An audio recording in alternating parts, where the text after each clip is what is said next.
Southwestern Alamance County, Southeastern Davidson County, Randolph County, Southeastern Guilford County, until 10:15 p.m.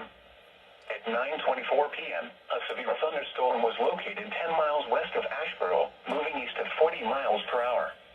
Hazard, 60 miles per hour wind gusts. Source, radar indicated. Impact, expects damage to roofs, siding, and trees. Locations impacted include High Point, Asheboro, Randleman, North Carolina Zoo, Thomasville, Seagrove, Archdale, Trinity, Pleasant Garden, and Liberty. A tornado watch remains in effect until midnight for central North Carolina. For your protection, move to an interior room on the lowest floor of a building. A tornado watch remains in effect until midnight for central North Carolina. Repeating, a severe thunderstorm warning has been issued until 10:15 p.m. for the following counties in North Carolina: Alamance, Davidson, Guilford, and Randolph.